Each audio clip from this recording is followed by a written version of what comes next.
Mardi 31 octobre, l'inauguration de la maison de quartier de Bergerac s'est déroulée en présence d'élus de la municipalité, du département et de la région, ainsi que du directeur de Périgordia. Projet inscrit dans la politique de la ville, ce lieu carrefour et polyvalent accueille, outre le centre social, de nombreuses associations et va permettre aux habitants de se retrouver et de pratiquer différentes activités. Rachid, bonjour. Donc ce matin, c'est l'inauguration de la maison de quartier de Bergerac. Vous êtes éducateur, animateur sportif ici dans ce quartier. Quelles sont vos missions ? En fait, c'est surtout l'accueil des publics, donc des différents publics, puisqu'un centre social, c'est vraiment un lieu ouvert à tous. Donc voilà, des tout petits aux personnes âgées, en passant par les adultes, les ados. Donc vous voyez, c'est assez vaste quand même. D'accord. Est-ce que vous êtes natif de Bergerac ou pas du tout ? Oui, moi je suis originaire du quartier, voilà, en plus. Donc je l'ai fréquenté en tant qu'adhérent. Et maintenant je me retrouve de l'autre côté, donc voilà, en tant qu'animateur, éducateur ici. Et depuis combien de temps vous exercez ce métier ici ? Donc ça fait 5 ans maintenant, voilà, donc j'ai passé les diplômes au départ en commerce et maintenant dans l'animation, dans les éducateurs sportifs, voilà. Quand vous étiez jeune ici, je suppose que vous aviez des envies. Est-ce que le fait d'être passé de l'autre côté de la barrière, ça a permis justement d'ajuster et de savoir davantage quels étaient les besoins des jeunes ici ? Alors oui, c'est sûr que bon voilà, c'est toujours, on va dire, quelque chose en plus. Maintenant, entre guillemets, la politique des grands frères, moi j'y crois pas trop, quoi. C'est plus essayer de donner l'exemple. Il y a de la législation. C'est vrai que d'impliquer les habitants dans toutes les actions, ça c'est ce qui est intéressant. Après, ce qui était vrai de nos jours avant n'est pas forcément vrai aujourd'hui, donc il faut aussi s'adapter. Mais c'est vrai qu'en allant chercher toutes les informations auprès des publics, des différents publics, voilà, c'est important pour mettre en place ensuite des programmes, des projets, voilà. Quand vous dites la politique des grands frères, vous n'y croyez pas trop, parce que est-ce que vous pensez que vous auriez pu être recruté pour ça justement ? En tout cas, moi j'ai toujours combattu ça, quoi. Parce que c'est vrai que dans beaucoup de, entre guillemets, quartiers, c'est des politiques qui ont été mis en place pendant un moment pour calmer, entre guillemets, pour faire de l'occupationnel. Non, moi j'étais loin de tout ça. C'est vraiment une envie de changer des petites choses, mais c'est surtout voilà de travailler avec les différents publics et de façon correcte. Qu'est-ce que vous faites comme animation ? En fait, ça va de tous les projets, ça va des projets vraiment temporaires comme là sur des vacances scolaires, jusqu'à des projets, on va dire, un peu plus qui durent dans le temps. Donc notamment, on est sur de l'aide à la scolarité, on est sur des projets aide aux projets personnalisés pour les ados par exemple, des parcours aussi, des différents parcours, notamment par exemple le suivi au niveau du travail, voilà, juste pour qu'ils décrochent des petits boulots. Ensuite aussi avec les personnes âgées autour de vraiment tout ce qui est de lutter contre la solitude un petit peu, donc voilà, ça passe par de la randonnée, de la gymnastique, donc toutes nos activités sont vraiment des supports pour travailler sur autre chose derrière, quoi. Donc ça touche toutes les populations, c'est pas que les populations jeunes de ce quartier. Vous avez connu le centre social ? Oui. J'imagine. Oui. Alors qu'est-ce que ça va changer pour vous, ce nouveau lieu ? Ça va changer, on l'espère, ça va changer, par exemple vous dites, vous ne touchez pas qu'une tranche de la population, vous savez que c'est important, nous on n'a pas non plus envie de s'adresser qu'au quartier d'ici, l'ancien quartier de la Catte.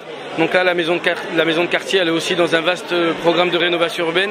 Donc on espère aussi avoir des nouveaux publics et puis mélanger encore plus de mixité. Ça serait vraiment la réussite de la maison de quartier, quoi. Ok, merci beaucoup. Je vous en prie. Najat, bonjour, vous êtes présidente de l'association des Délices d'Orient. Là, on est en plein pendant les discours inauguratifs de cette maison de quartier. L'association Les Délices d'Orient, elle existe depuis combien de temps ? Alors, ça va faire à peu près 3 ans qu'elle existe, si je ne me trompe pas. Depuis 2009. Depuis 2009, donc c'est-à-dire à peu près 3 ans. Et on a commencé avec quelques mamans. Ensuite, on a demandé à d'autres mamans de venir. Et puis voilà, c'est comme ça qu'on a groupé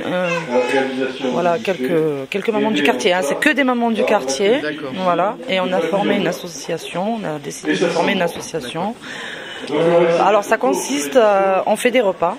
On fait des repas à peu près une fois par mois. On en faisait plus avant, mais là on peut plus. Donc c'est à peu près une fois par mois. Et ces repas s'organisaient où avant ? À René Coaco. Voilà. Tout se passe à René Coaco. Et puis c'est des repas, on invite des gens à venir, donc voilà, on invite des gens à venir, on fait des publicités, On envoie des emails à la mairie, à la préfecture, enfin beaucoup de voilà. Et ça correspond à ce qui se faisait avant, les repas de quartier de la Brunetière, ou c'est vous avez décidé de faire ça? Pourquoi en fait? Il y avait un manque? En fait, c'est une idée qu'on a eue. Oui, on cherchait. Voilà, c'est à la secrétaire. Voilà.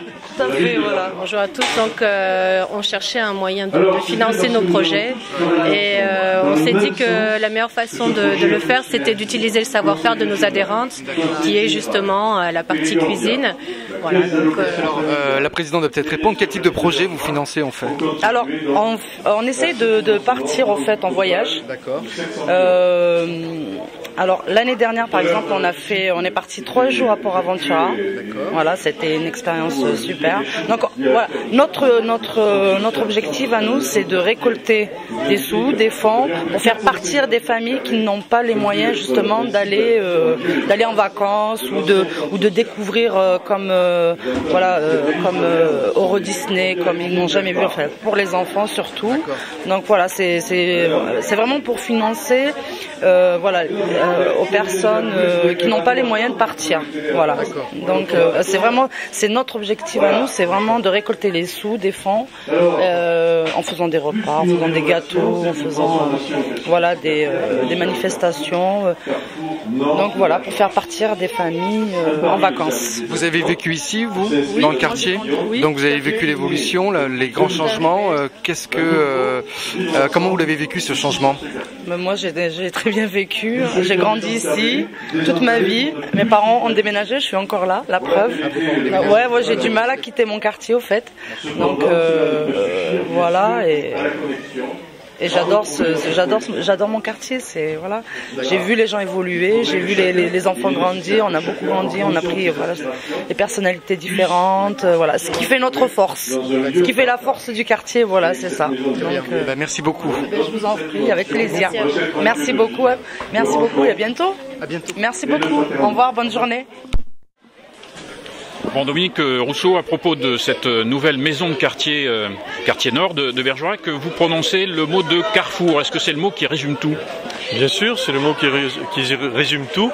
Nous sommes aujourd'hui à la rencontre un petit peu dans le cadre de cette opération qui a été menée sur les reconstructions des logements, des différentes populations qui composent ce quartier.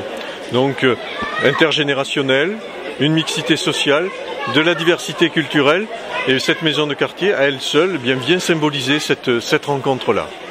Quant au fonctionnement de cette maison de quartier, c'est le centre social, mais en plus, avec des services en plus. C'est-à-dire que cette maison de quartier ne sera plus le centre social. Le centre social aura véritablement sa place à l'intérieur de la maison de quartier, avec ses activités qui lui sont propres, mais d'autres partenaires vont venir donc prendre place ici dans cette maison de quartier.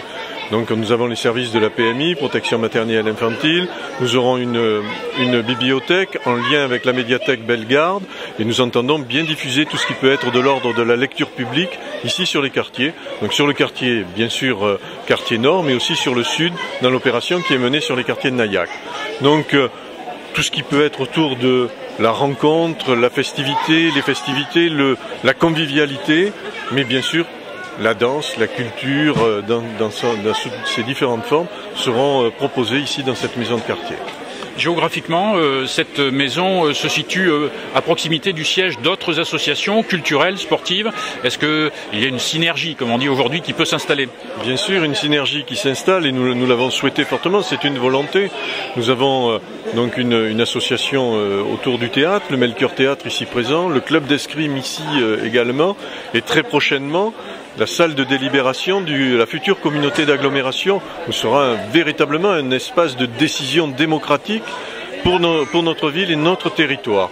Donc on entend bien donner à ce quartier un sens profond au niveau de la vie de la cité et bien évidemment de l'activité culturelle, sportive et de la rencontre. C'est-à-dire ce slogan que nous abordons assez régulièrement, qui est le bien vivre ensemble, nous entendons aussi bien le développer sur ces quartiers et à l'échelle de notre ville. Cette maison de quartier du quartier Nord, on l'a compris, est évolutive. Elle va encore s'agrandir, augmenter ses services. Est-ce que ça préfigure également d'autres équipements du même type ailleurs dans des quartiers qui font l'objet de la rénovation urbaine? Je pense bien sûr à Nayac. Oui, bien sûr, tout à fait. Hein. Nous, le quartier de Nayac bénéficie bien sûr de cette opération de démolition-reconstruction qui, je le rappelle, est un vaste chantier sur l'ensemble de notre ville. Plus de 400 logements vont être reconstruits sur ces lieux-là. Et donc près de 60 millions seront investis. Et bien sûr, nous souhaitons à ce qu'il y ait sur ces lieux-là du service, et notamment du service public. Donc sur le quartier de Nayac, nous avons l'installation d'une crèche très prochainement. Nous aurons par la suite, bien sûr, Pôle emploi qui viendra s'installer. Et nous avons bien évidemment, comme sur ce quartier-là, l'installation d'une maison de quartier, donc qui aussi aura la même fonction, si je puis dire, de rencontre, d'échange et de développement, si je puis dire, autour des activités culturelles, sportives et démocratiques. Passer d'un centre social à une maison de quartier, ça veut dire que la société et les quartiers donc de Bergerac évoluent et n'ont plus les mêmes besoins? Les quartiers évoluent, nos quartiers évoluent, c'est-à-dire que ce que nous ne voulions éviter, c'était qu'il y ait un véritable développement, un véritable désenclavement, et que ces quartiers ne soient plus l'objet de stigmatisation. Donc à cet égard, vous les avez vus à partir de la voirie qui a été réalisée, donc l'ouverture des quartiers, des logements qui ne sont plus des bars, mais des logements semi-collectifs, avec toutes les techniques modernes au niveau économie d'énergie ont été mises en œuvre, de façon à proposer des loyers à un prix tout à fait abordable et avec des charges tout à fait correctes. Donc, et une vie, si je puis dire, une vie d'un gros bourg au centre de ces quartiers, c'est toute notre intention et toute l'action que nous entendons mener. Donc que les échanges puissent se faire, la rencontre, la reconnaissance de l'autre, la diversité, la différence et apprendre aussi à se reconnaître.